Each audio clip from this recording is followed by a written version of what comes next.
So we're on number 29, I believe. 2 more date. Get this. Mister. Oh, she stopped. Pull out the window again. There you go. See? Isn't that adorable? She does that every time we're out here. Anyway, so... Back to the cuter attraction. Yes. Oh, well, yeah. I just made myself sound like an arrogant, narcissistic jackass because I agreed with that statement, but, No. You just know your better points. So, you'll have to forgive the fact that I'm unshaven and dressed as I am, because actually I just came back from a sting operation within the heterosexual community, so I had to pass. Totally kidding. You would have failed horribly, huh? I would have failed horribly, yes. No, I just haven't felt like shaving the past couple of days. I've just been lazy. Anyway, that just brings to light some interesting discussions that I was reading through forums today. And there was a discussion about what would your life be like if it was opposite of what it is. And so it got me thinking to the numerous times when people have been like, what would your life be like if you were straight? Because, you know, inevitably, it's something you think about. You know. And it only comes to bring to my mind a line from a John Waters movie, said by the magnanimous and beautiful Miss Edith Massey, otherwise known as the Egg Lady. I believe it was in Desperate Living, and she's convinced that her nephew is gay to the point that she wants him to be gay. And he tries to tell her that he's not, and she sits him down and she says, "Oh, crackers, I worry that you're heterosexual. I worry that you're gonna meet some girl, settle down, have children, and celebrate anniversaries, and go to ball games, and..." Yeah. I think she sums it up best by, "The world of a heterosexual is a sick and boring place." I'm not meaning to insult any of you breeders, but yeah, my boyfriend is nodding his head in the background in agreement.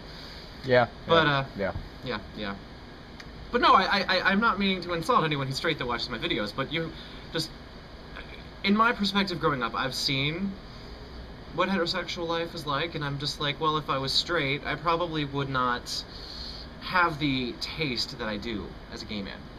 I probably would not have the proclivities that I have as a gay man. When I try to picture myself... Freedom. Yeah. I mean, I would have freedom, but... I have freedom now because I don't give a shit. Mm-hmm. Oh, you mean freedom because I'd have the ball and chain? Because I'd have Rugrats around my ankles. Well, I'm going to have one of those anyway. Yeah. Get to that in a moment. But anyway. Yeah, I just think about it and I'm like, I would be horrible if I was a straight person. And just as much as I am now, as much of me as I am now, I try to picture myself being that percentage of me, but straight. I'd probably live up to the name Vinny. You know, that guy from New Jersey that has, like, the Guido hair, likes pussy, and a lot. Actually, it's really funny. If you look up Vinny on the Urban Dictionary, or Vincent, one of the two, it says a man who gets a lot of pussy. Apparently that definition was wrong in my case. A little bit. Only 9 in my lifetime. 9. I mean, I figure it's kind of like eating at a buffet. If someone says, "Oh, do you want that?" And I'm like, "I don't know, I don't like it." Well, did you ever eat it before? No, I'll try it. I tried it, and pretty much the last time that I went down on a girl kind of went something like this.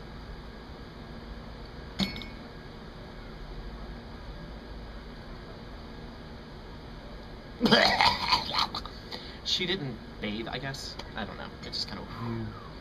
Girl, you better wash that Gucci.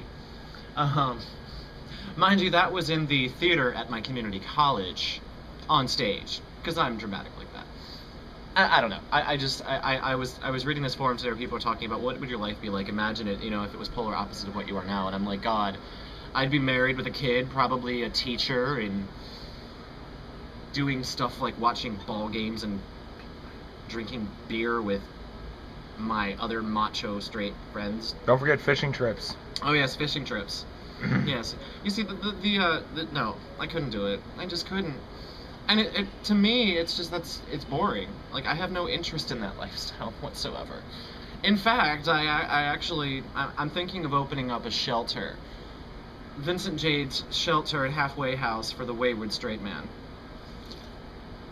I mean, I already have my first tenant.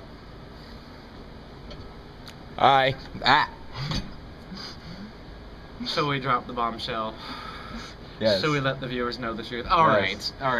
We've been debating about telling you all of this or not, but so many of you have asked how I met Ben, and those of you who are on my Facebook saw that I'm in a relationship with him, but it's complicated. I actually rescued Ben from the straight world. Yeah. There's really no succinct or subtle way to put this. No, not at all. There's really not. Just run with it. Many of you who watched my videos in the past where I've sat there and said, I'm tired of gay men, I'm tired of their games, their faggotry, and their campiness, and their annoying, clingy habits. Well, I imported. I used to joke that I was going to import. When do you get that waffle iron? I don't know. I'm waiting for my waffle iron and that toaster. I think I should get both. Yes. You see, ladies and gentlemen, I almost feel like I should have a drum roll. Wait. I can't do it with one hand. Our relationship is complicated because Ben left his wife for me. Yes. I'm a home wrecker. No, I'm not. I'm really not. Because the home was wrecked before I came along. Yep. Yes. My boyfriend left his wife for me. And they are now in the process of negotiating a divorce proceedings. But unfortunately, in the state of Virginia, you have to be living apart for 1 year before you can file for divorce. So, yeah, that's the complicated part, because he's kind of still married. But it's so over. It's so over. Yeah. Yeah. And luckily, things are going relatively well with the wife, and she's being mature and civil about it, because when your husband's gay, it's really not anything that you did, it's just something that he had to deal with and finally realized, hey, I have to deal with this. Can't really argue with it either. No, you really can't. So yeah, that's the big secret that I mentioned earlier on. And if that wasn't enough of a blow for you, in the words of Scream, but wait, there's more! I'm gonna be a stepdad. Yeah. He has an adorable 3-year-old daughter named Lorelai, who, if things go well with negotiations every summer, she's going to be spending with us. So I have been propelled from bachelorhood into a committed relationship in which the boy's living with me, and I'm also going to be a stepmother. I think it's better to say that, because then I can be called a wicked stepmother, you know, wicked queen. Yeah. But no, that is the bombshell that I've been debating about dropping on you guys. I know there are many people who are probably going to be like, that's utterly horrible, but you have to understand, it was a big step for Ben.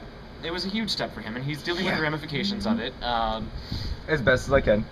But to assuage any curiosity, no, we did not sleep together before this happened. No, nothing happened between us before he left his wife. In fact, I told him nothing would happen until his wife knew the ultimate and absolute truth. Nothing happened between us until she basically sent him a text, which we have saved, that says, I don't mind what you do, there you go. So, yes, I was not a homewrecker, I did not have some big gay agenda, this just kind of happened, and it's one of those things where you can't really control what happens. It was also my decision. Yes, it was your decision. So I'm gonna let you puppets stew on that, and, yeah, I will see you tomorrow. Bye.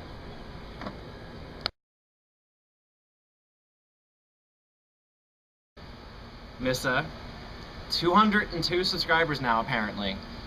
So I just wanted to say, yay! Thank you so much for the shout out that you did for me today. I was sitting at work in the middle of doing a bunch of coding and programming and stuff, and I saw in my upload that you did shout outs, and I remember that you said you were going to give a shout out to me, so I saw it, and I'm like sitting there, and I'm like listening, and I'm like, oh, yay, she mentioned me. But no, seriously, hon, I just wanted to actually give you a direct response. Thank you so much for mentioning my channel, and also congratulations on getting 200 subscribers. Wow, I sound like I'm drunk, don't I? But yeah, your videos fucking rock, and you fucking rock. I just wanted to say that. It is so hilarious. Every time I upload a video, seriously, like Ben and I have this game where we count how many seconds it takes to get my phone notification that we've got a response from you, and then we go to the computer and look at the response. It's so funny because it started out when I first linked everything so I'd get notifications from my email. Ben started getting trained that when my phone would go off after I posted a video, he's like, it's Missa. I'm like, yep, you in. It was adorable, it's awesome. I'm totally not making fun of you at all. Like, it cracks me up. Because your responses are always sexy. So awesome. I know, wasn't that so sexy? It was. No, I love you to death. You were amazing, and I watch every video that you put up as well. I know I don't comment as much. I need to start doing that more, but usually, like, I'm watching them on my lunch break, so I'm just tearing through people's videos. But yeah, it really warmed my heart to get the shout out from you, and I just love your videos, and I love your personality, and I watched the video for Gail over. That freaking was hilarious. Just the three-way call, and oh my god, I love it. So yeah, you have actually commented, I think, on every single video I have done for VEDJ this month. She has. Yeah, you have. So you've been a big motivator to me to make sure that I didn't stop doing them, because there were moments that I wanted to stop. There were moments where Ben had to almost literally drag me to the computer to make me do the video. I reminded you regularly. Yeah, you did. You did. And every time you tell me to give him your love, I do. Or I read it myself. Or he reads it himself. So, Missa, you fucking rock, and one day, I can't remember where you live, but we're gonna find out. One day, we're gonna get together, somehow, some way, and we are going to do a collab video, and it's gonna fucking rock. And I'll be able to give you a huge, great, big hug. But until then, ghost hug, I will see you later, Poppet, and keep rocking your videos.